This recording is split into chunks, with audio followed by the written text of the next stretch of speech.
किसी मंझे हुए राजनीतिज्ञ ने कहा था कि पहला चुनाव जो है वो हारने के लिए लड़ा जाता है, दूसरा चुनाव जो है वो विपक्ष में बैठने के लिए लड़ा जाता है और तीसरे चुनाव में जाकर आपको सत्ता की कुर्सी पर बैठने के सपने देखने चाहिए।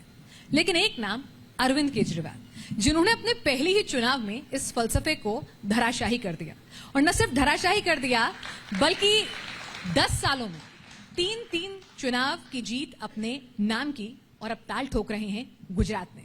दिल्ली के मुख्यमंत्री अरविंद केजरीवाल जी हमारे साथ हैं, आपका बहुत बहुत स्वागत है। Thank you. अरविंद जी, दिल्ली से गुजरात लड़ाई आर पार की चल रही है, लगातार चल रही है दिन रात, तो ऐसे में आप कहां तक पहुंचे हैं? मुझे जो फील होता है गुजरात में, जो मैं लगातार जा रहा हूँ, लोगों से बात हो रही है, जो उत्साह देखने को मिल रहा है, मुझे लगता है गुजरात में कुछ चमत्कार होगा। गुजरात का जब हम नाम लेते हैं तो उसके साथ बहुत कुछ जुड़ा होता है, तो चमत्कार की उम्मीद है आपको वहां पर? लोग एक्चुअली 27 साल के भाजपा के शासन से परेशान हो चुके हैं बहुत ज्यादा, और आम आदमी पार्टी को एक उम्मीद के रूप में देख रहे हैं कि आम आदमी पार्टी आएगी तो उनकी जिंदगी सुधरेगी। महंगाई और बेरोजगार सबसे बड़े मुद्दे हैं और इन पर हमने ठोस एजेंडा दिया है जनता को कि कैसे हम लोगों को महंगाई से और बेरोजगारी से छुटकारा दिलाएंगे। जो हमने एजेंडा दिया है वो लोगों को बहुत पसंद आ रहा है। बीजेपी के पास कोई एजेंडा नहीं है। उनसे जनता बार बार एक ही क्वेश्चन पूछती है कि आपने 27 साल में क्या किया और अगले 5 साल में क्या करेंगे। ना तो उनके पास एक भी काम है गिनाने के लिए कि उन्होंने 27 साल में क्या किया, ना ही उनके पास ये बताने को है कि अगले 5 साल में क्या करेंगे, लोगों की जिंदगी कैसे सुधारेंगे। तो एक तरफ निराशा है, दूसरी तरफ उम्मीद है। चलिए, तो चमत्कार की उम्मीद है केजरीवाल जी को गुजरात में, उसके लिए 8 दिसंबर तक का इंतजार है। लेकिन अरविंद जी, आपने जश्न की तैयारी किस दिन के लिए की है? 7 दिसंबर के लिए कि 8 दिसंबर के लिए? मुझे लगता है जनता दोनों दिन जश्न मनाएगी। एक तरफ एमसीडी है जहां पे इनका 15 साल का शासन है। आज 15 साल के शासन के बाद ये एक काम नहीं गिना सकते कि एक काम बता दें इन्होंने 15 साल में एमसीडी में क्या काम किया। आप सड़क पे निकल जाइए, लोगों से पूछिए एमसीडी में इन्होंने क्या काम किया। कोई जनता इनको गाली देने के सिवा जनता कुछ नहीं कहेगी। दूसरी तरफ गुजरात है जहां पे 27 साल का शासन है, ये एक काम नहीं गिना सकते। तो दोनों जगह जनता इनके जाने का जश्न मनाएगी, 7 तारीख को भी और 8 तारीख को भी।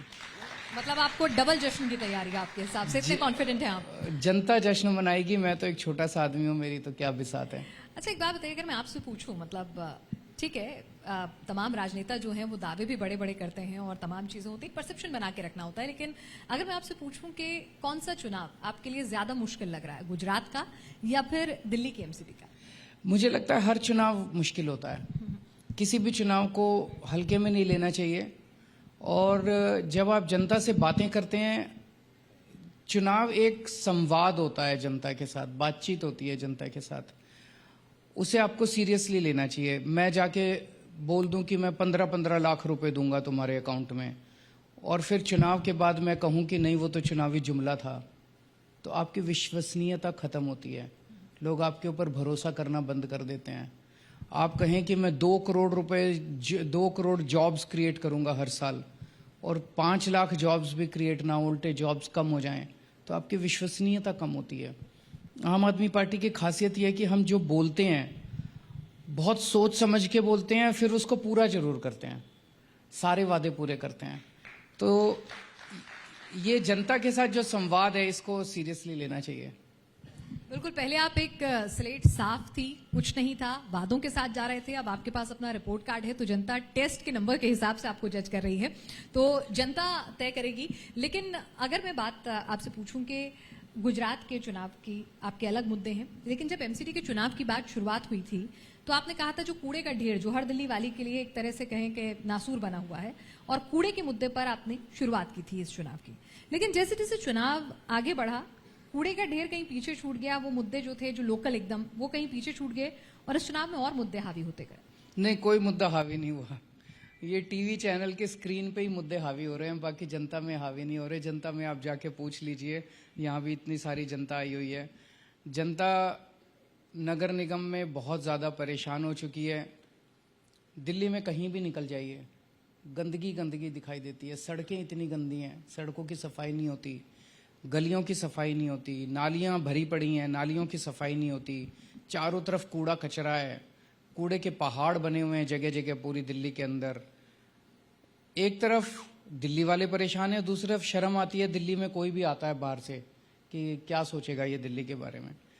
हम दिल्ली से हम सब लोग प्यार करते हैं दिल्ली वाले, और दिल्ली को साफ सुथरा सुंदर बनाना चाहते हैं। दुनिया के इतने शहर हैं, दुनिया छोड़ो अपने देश में कई शहर अब इतने सुंदर हो गए हैं, तो दिल्ली भी तो सुंदर हो सकता है। ये नगर निगम वालों ने, एमसीडी में बीजेपी वालों ने इन्होंने लूट लिया बिल्कुल इसको। तो ये मुद्दा तो यही अहम मुद्दा है, कहीं भी चले जाएं कि सफाई सबसे अहम मुद्दा है। दूसरा मुद्दा भ्रष्टाचार है।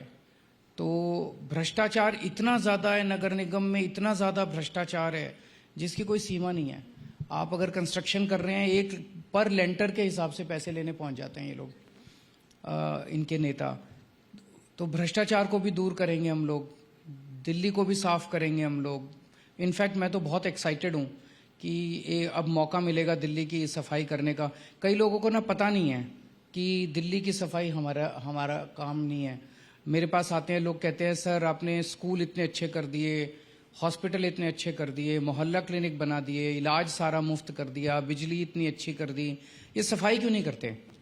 तो मैं उनको समझाता हूँ सफाई मेरे हाथ में नहीं है दोस्त। मैं भी बहुत दुखी रहता हूँ गंदगी देख के। अगर सफाई मेरे हाथ में होती तो अभी तक 5 साल में मैं दिल्ली को चमका चुका होता।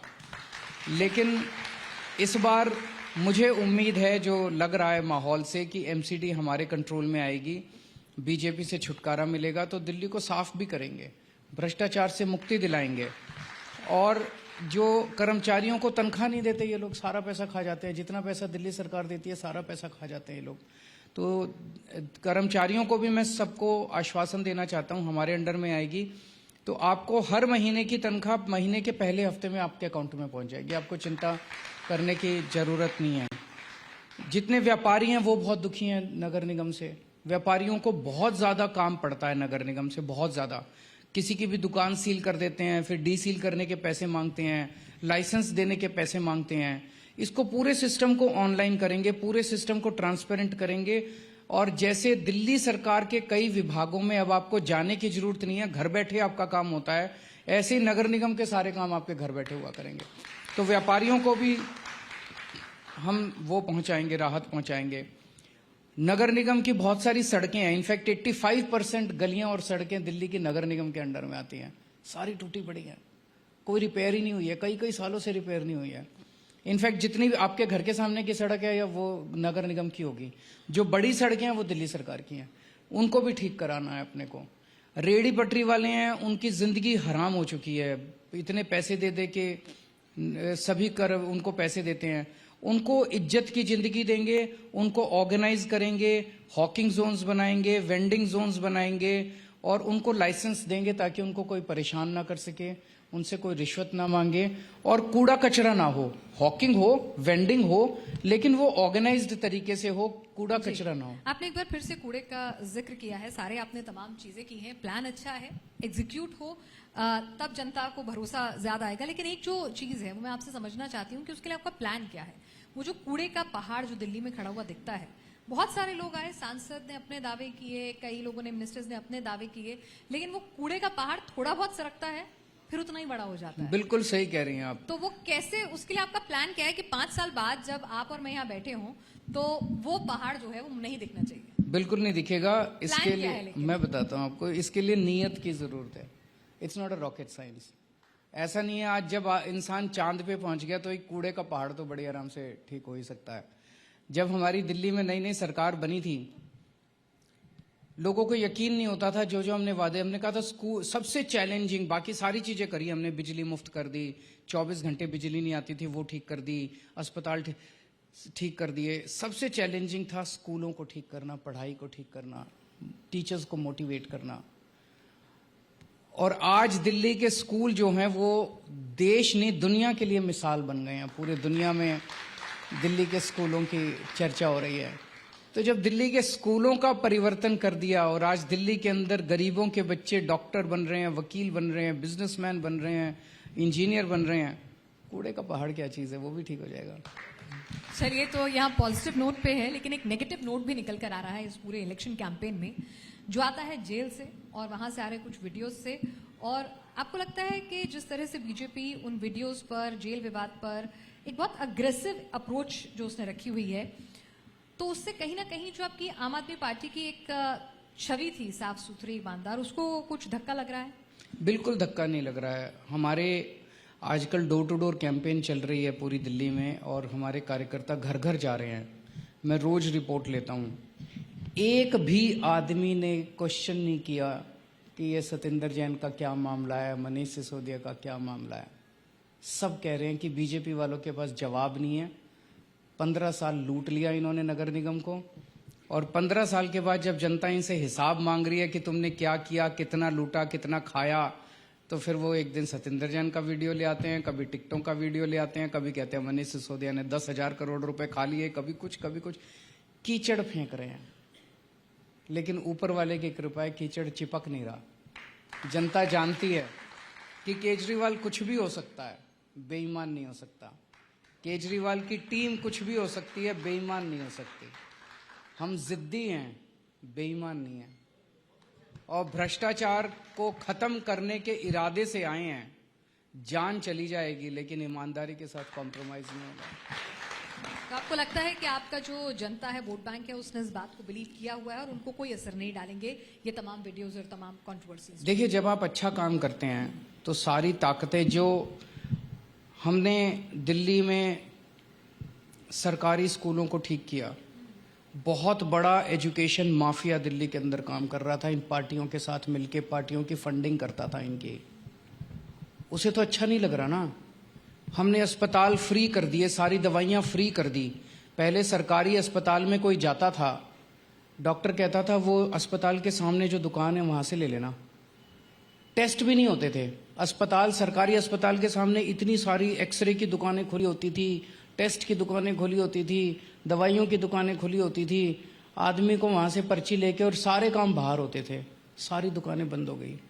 बहुत बड़े बड़े माफिया को हम लोगों ने खत्म किया है दिल्ली के अंदर। ये सारे इन पार्टियों के साथ मिले हुए थे। तो ये कीचड़ तो फेंकेंगे, केजरीवाल भ्रष्ट है, केजरीवाल ये है। अरे केजरीवाल की ऐसी तैसी, तुम बताओ तुमने 15 साल में क्या किया?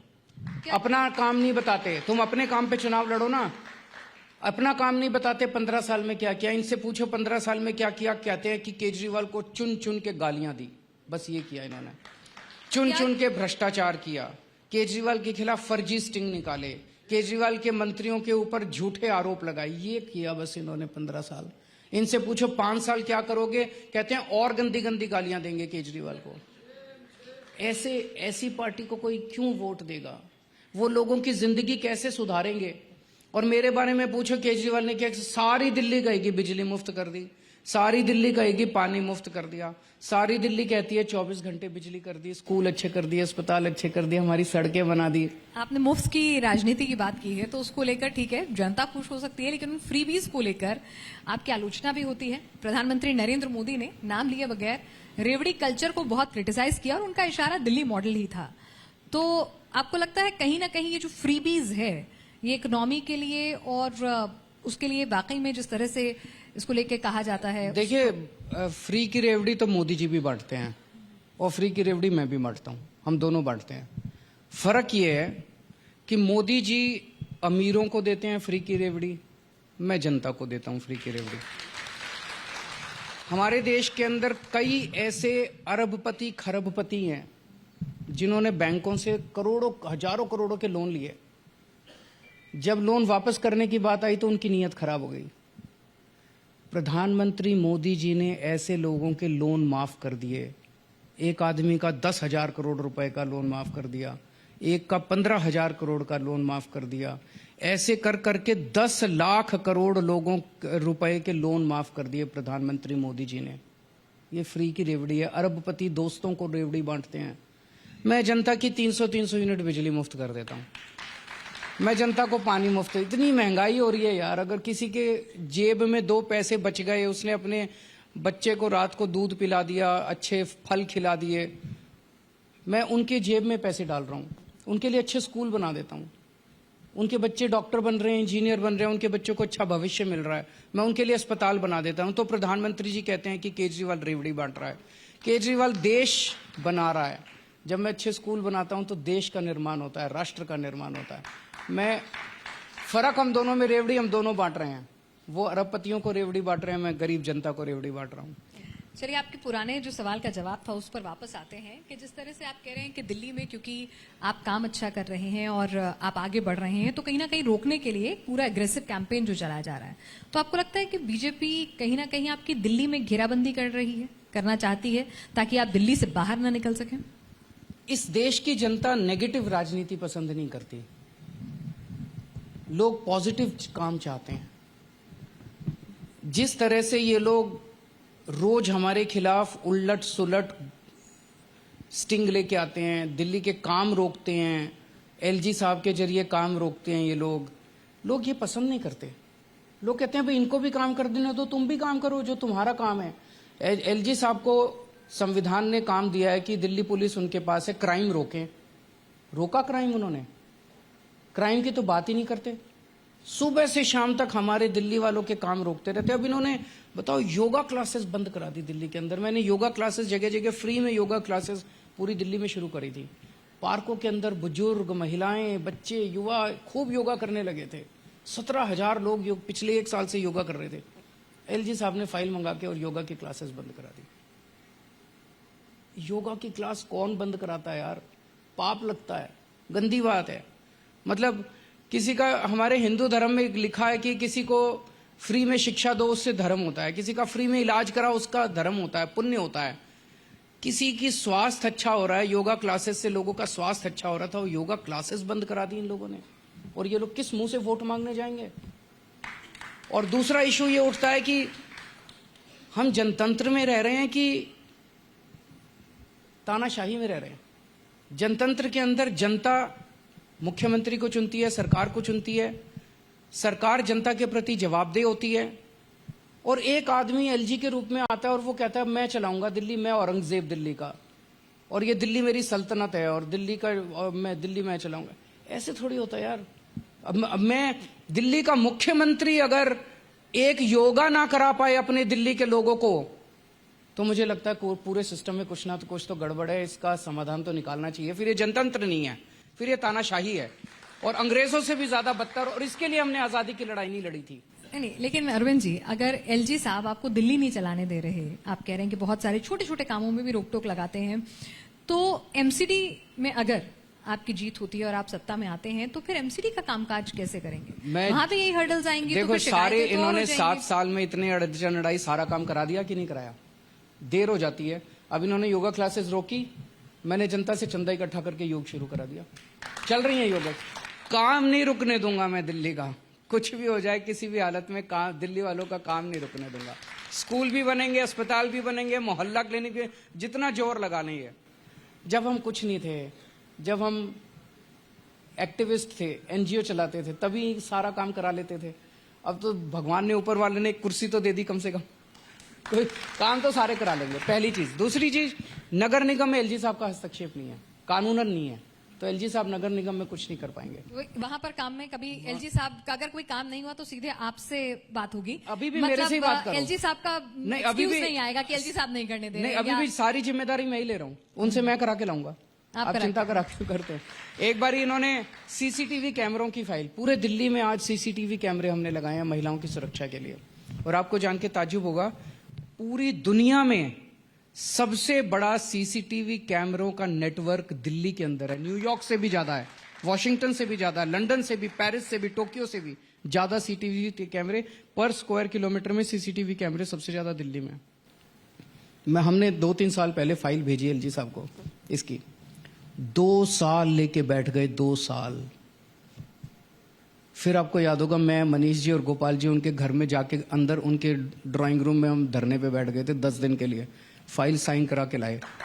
काम तो करा लेंगे हम। अच्छा, एक बात बताइए, आपका एक ट्वीट भी बहुत चर्चित हुआ था एलजी साहब को लेकर, लेकिन ये एलजी साहब के साथ, एलजी साहब बदलते रहते हैं लेकिन आपके रिश्ते उनसे नहीं ठीक होते हैं कभी भी? किसी से दोस्ती नहीं हो पा रही है आपकी किसी भी मैं तो कहो, मैं तो पैर पकड़ लेता हूं उन लोगों के।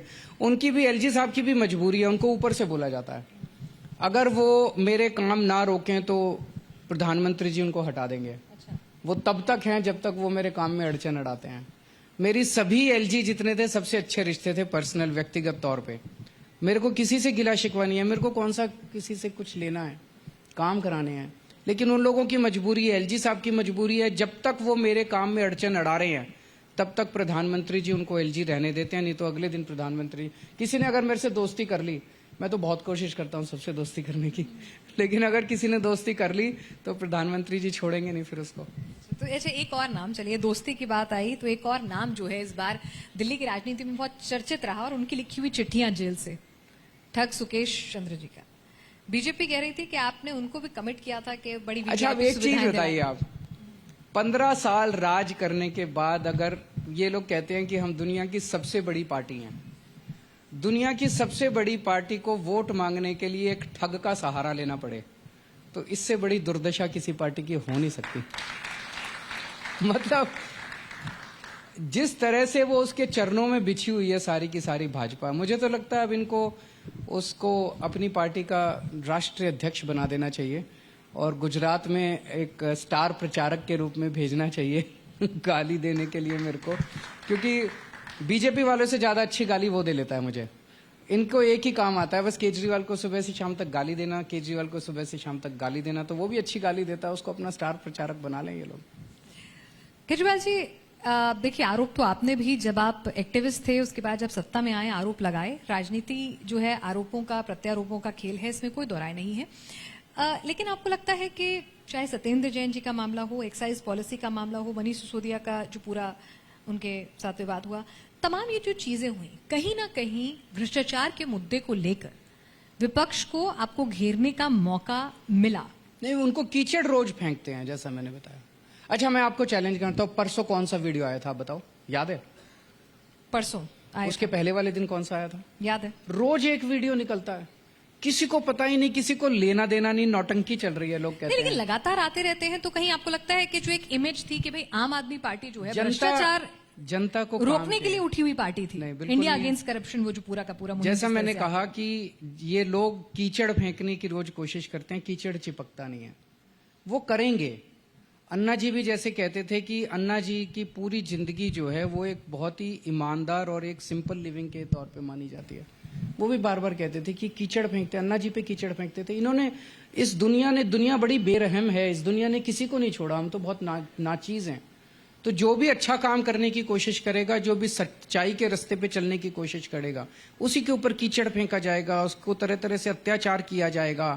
लेकिन हम अच्छा काम करने के लिए आए हैं, जनता की सेवा करने के लिए आए हैं, हम एक नजर से बस अपना काम करते जा रहे हैं। ये लोग हमें गालियां देते हैं, हम उसे इग्नोर करते। आपने देखा ये इतनी गालियां देते हैं, मैंने कभी रिएक्ट किया? मैंने कभी रिएक्ट नहीं किया। दे लें, कहते हैं केजरीवाल राक्षस है, केजरीवाल ये है, केजरीवाल वो है, देते रहें गालियां। मैं तो काम के ऊपर बस हूं, काम करता रहता हूं जनता का, और जनता को अपने काम से ही मतलब है। जनता कहती है यार तुम गाली गलौज करते हो, जनता देखती है आपका टीवी चैनल, आपका नहीं मतलब सारे टीवी चैनल देखती है, और देखती है वो उसको गाली दे रहा है, वो उसको गाली दे रहा है, वो जनता सोचती है यार हमारा तो कोई काम कर ही नहीं रहा। तो जनता को सिर्फ काम से मतलब है, जनता आरोप को काम से प्रत्यारोप, मतलब है। टीवी चैनल वाले, ये अब भाजपा ने आपके ऊपर ये कहा, आपको इस पे क्या कहना है? मुझे कुछ नहीं कहना। फिर उसको कहते हैं ये, इसने आपको ये कहा, आप पे इसको क्या कहना है? इसने आप पे ये कहा, इससे। चलिए, हमारा काम है रिपोर्ट करना और सवाल लेना, तो हमारा काम तो हमें करनी दीजिए, आप जनता की सेवा कीजिए। नहीं कह रहा, आजकल अपने सारी पत्रकार बंधुओं की बात कर रही हूँ। अच्छा, आपने एक नाम लिया, सवालों की फहरिस्त आगे बढ़ाऊं तो वो नाम आपसे बहुत जुड़ा हुआ है, अन्ना जी का। उनसे बात होती है अब कभी? कई दिन से नहीं हुई है, लेकिन बीच बीच में होती थी। कभी काम की आपको लेकर, कभी आपके काम को लेकर उन्होंने कुछ विचार रखे, कभी कुछ कहा? नहीं, अभी तो कुछ अभी तो कुछ नहीं। चलिए, तो आगे बढ़ते हैं। ये बताइए अरविंद जी, जब भ्रष्टाचार के आरोप लगते हैं, क्योंकि आप उस पूरी लड़ाई आपने भ्रष्टाचार के खिलाफ ही लड़ी, उसके बाद आप राजनीति में आए, वही सबसे बड़ा आपकी राजनीति का मुद्दा भी रहा। जब इस तरह के आरोप लगते हैं, लगातार अटैक होते हैं, तो आपको लगता है कि गलती कर दी? नहीं, वो पहले से पता था। आपको याद है जब अन्ना आंदोलन हुआ था, आंदोलन पे इन्होंने कितने आरोप लगाए थे? आंदोलन का पैसा खा गए ये लोग, ये कर दिया, सारा ऑडिट वगैरह कराया। उसी तरह से हम जरा से भी विचलित इस वजह से नहीं होते क्योंकि हमने कुछ करा नहीं है। एक भी आरोप आज तक बता दीजिए कोई सिद्ध हुआ? 7 साल से, जब से मेरी सरकार बनी है तब से ये लोग हमारे ऊपर आरोप लगा रहे हैं। इन्होंने कितनी जांच करा ली, बोले बस घोटाला हो गया, क्या हुआ उसका? बोले स्कूल घोटाला हो गया, कहाँ गया वो घोटाला? अब कह रहे हैं शराब घोटाला हो गया, मनीष सिसोदिया 10,000 करोड़ खा गया। मनीष सिसोदिया के ऊपर रेड मार ली, रेड मारने गए, उनकी दीवारें खोद खोद के देखी, उनके गद्दे फाड़ फाड़ के देखे, उनको लगा फिल्मी स्टाइल में शायद गद्दों में ही पैसे हों, कहीं कुछ नहीं मिला, एक पैसा नहीं मिला। इन्होंने कहा ये घोटाला वो घोटाला, इतने घोटाले, इन्होंने कुछ मिला? कुछ नहीं मिला। तो केवल अगर कुछ मिलता कहीं पे तब लगता कि कुछ गड़बड़ है। उल्टे पंजाब के अंदर किसी को नहीं पता था, हमारा जो सेहत मंत्री था, हेल्थ मिनिस्टर, वो किसी से पैसे मांग रहा था, उसने लिए नहीं थे। मीडिया को भी नहीं पता था, विपक्ष को भी नहीं पता था। भगवंत मान जी को किसी ने बताया, उन्होंने अपने मंत्री को, कैबिनेट मंत्री को खुद ब खुद जेल भेज दिया। इतनी ईमानदार पार्टी है। हम अपने अंदर किसी तरह का भ्रष्टाचार बर्दाश्त नहीं करते। तो चलिए, अगर आप भ्रष्टाचार बर्दाश्त नहीं करते हैं, विपक्ष आरोप लगा रहा है और यही राजनीति है, लेकिन अगर मैं बात करूं कि गुजरात में आप दावा कर रहे हैं कि चमत्कार होगा, लेकिन बीजेपी की बात करें तो वो कह रही है आप तो कहीं रेस में नहीं है, हमारी तो लड़ाई कांग्रेस से है। वो दोनों के बीच में एक्चुअली जब लड़के और लड़की में प्यार होता है तो वो पहले छुप छुप के मिलते हैं। उनसे कोई पूछता है तो कहते हैं नहीं नहीं, we are just friends, we are just. तो बीजेपी और कांग्रेस वाले भी छुप छुप के मिलते हैं।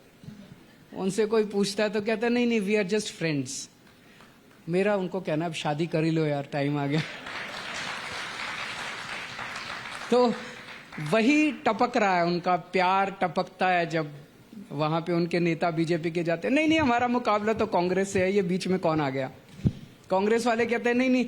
आजकल पता है बड़ा इंटरेस्टिंग है, गुजरात के अंदर सावेरे टीवी चैनल वालों को बीजेपी ने कहा हुआ है कि आम आदमी पार्टी आएगी तो हम डिबेट में नहीं बैठेंगे। कांग्रेस ने भी कहा हुआ है कि हम बीजेपी से डिबेट करेंगे, आम आदमी पार्टी से नहीं। क्या प्यार है यार। दोनों, बीजेपी कहती है हम केवल कांग्रेस से डिबेट करेंगे, कांग्रेस कहती है हम केवल बीजेपी से डिबेट। ये कबाब में हड्डी कौन आ गया, ये केजरीवाल। चलिए, आप उनके लिए कबाब में हड्डी है, लेकिन आप दावा कर रहे हैं चमत्कार का, तो उस चमत्कार के दावे का कुछ आधार भी होगा। सर्वे हैं मेरे, मैं रोज सर्वे कराता हूं। और क्या कह रहे हैं सर्वे? सरकार सर्वे बना कह रहे हैं लेंगे, कि नंबर 2 पे चमत्कार रहेंगे, क्या करेंगे? चमत्कार होगा, सरकार बनेगी, सरकार बनेगी, आम आदमी पार्टी की सरकार बनने जा रही है। अरविंद जी, आप पर्चियां लिखकर देते रहे हैं कॉन्क्लेव्स में, आपके बयान जो है वायरल होते रहे हैं और कई बार पिछले 2 प्रेडिक्शंस तो आपके सही भी हो गए हैं। तो गुजरात को लेकर भी ये दावा बिल्कुल पक्का है, हम रिकॉर्ड कर लें, मतलब बिल्कुल के बिल्कुल ये क्लिपिंग चला दीजिए, ये क्लिपिंग चला देंगे। अच्छा, गुजरात की अगर हम बात करें, गुजरात में बीजेपी चुनाव लड़ रही है, कह रही है कि पीएम मोदी के चेहरे पर, नए गुजरात पर। आपका जो मुकाबला है गुजरात में, वो आप किससे कर रहे हैं? पीएम मोदी से या सीएम भूपेंद्र पटेल से? लोगों को उम्मीद दे रहे हैं, चेहरों से मुकाबले नहीं है। लोगों को उम्मीद चाहिए। लोगों की जिंदगी बहुत ज्यादा परेशान हो चुके हैं, व्यापारी परेशान है, उनको डराया जाता है, धमकाया जाता है। गुजरात के अंदर किसान परेशान है, बच्चे परेशान है, युवा परेशान है। पेपर देने जाते हैं, पेपर, सारे पेपर उनके लीक हो जाते हैं। गृहिणियां परेशान है, महंगाई इतनी ज्यादा हो गई है, घर चलाना मुश्किल हो गया है। इन सब लोगों को हम उनकी जिंदगी में समाधान दे रहे हैं, इसलिए लोग हमारे पास आ रहे हैं। लोगों को ना इस नेता से प्यार है, ना उस नेता से प्यार है। लोगों को अपनी जिंदगी से, अपने परिवार से प्यार है। लोग अपने परिवार की समस्याओं का समाधान चाहते हैं। वो बीजेपी के पास नहीं है, केवल आम आदमी पार्टी के पास है।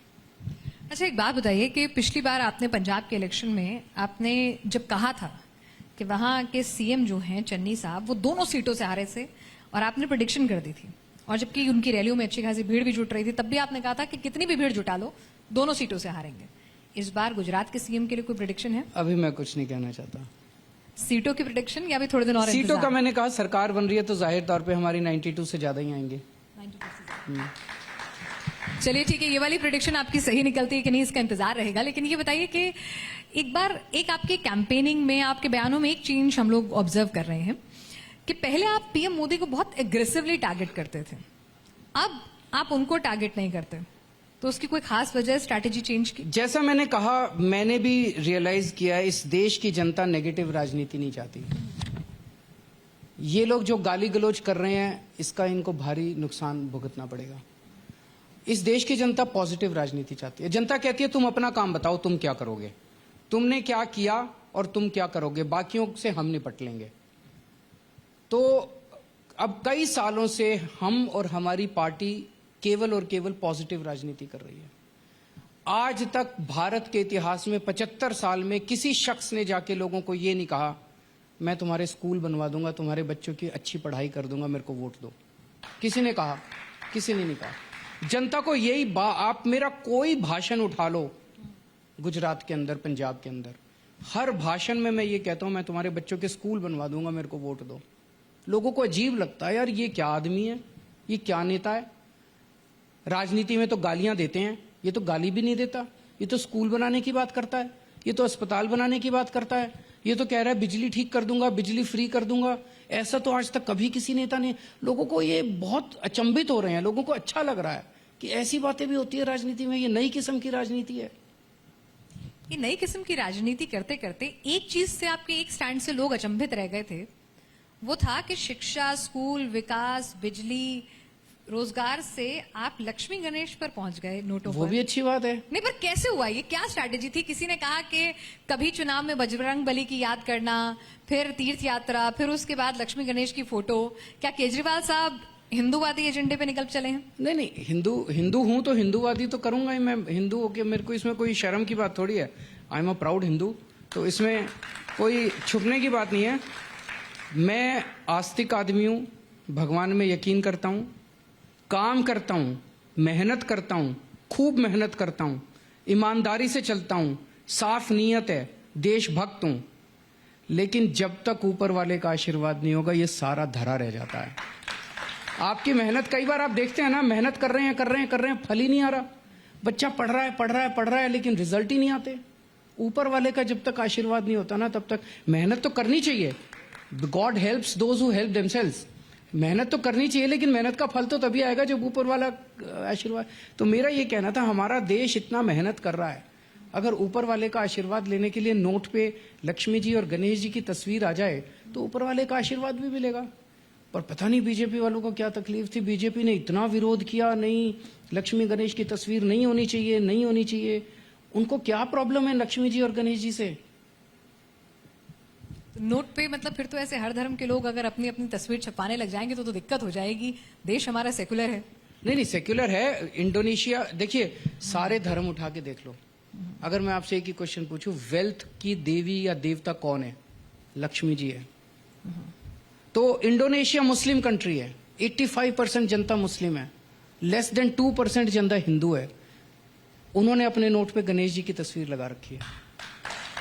तो इसमें सेक्युलर किसी ने आपत्ति नहीं की। जब मैंने किसी धर्म के किसी ने आपत्ति नहीं की, बीजेपी ने आपत्ति की केवल। उनको क्या दिक्कत हुई होगी? उनसे पूछो, उनको क्या तकलीफ है, वो क्यों विरोध कर रहे हैं?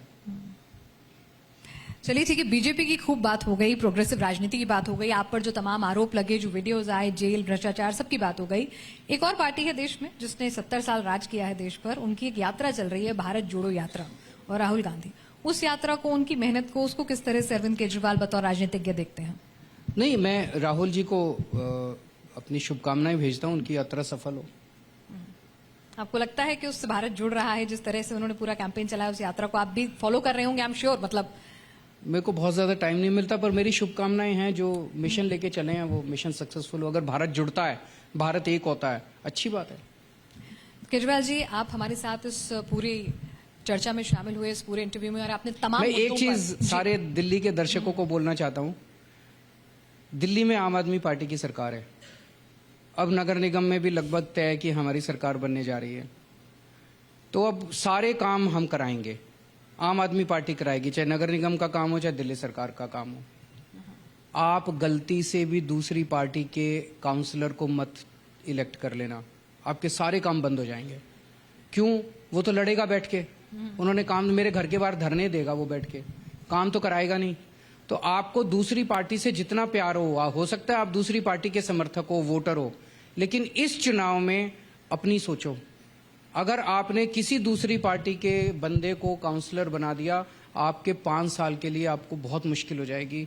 आम आदमी पार्टी के काउंसलर को बनाओ, मैं सारे काम कराऊंगा, आपके एमसीडी के भी काम कराऊंगा, मैं आपके नगर निगम के भी काम करेंगे। और अरविंद जी ने हमारे इंटरव्यू में ये भी कह दिया है कि जो काम अटकेगा चाहे एलजी जी के पास अटका वो भी यही कराएंगे, उसकी जिम्मेदारी भी यही लेंगे। सारी जिम्मेदारी मेरी है, दिल्ली की सारी जिम्मेदारी मेरी है। चलिए अरविंद जी, आपने इस चर्चा में आप शामिल हुए, पूरी बेबाकी से तमाम सवालों के जवाब दिए। Thank you। आपका बहुत बहुत शुक्रिया। और फिर से मिलेंगे जो दावे आपने किए हैं हाँ, उसके उनको साथ। परखने के लिए कि क्या वो दावे सही निकले या क्या रहा। Thank you, Thank you। Thank you.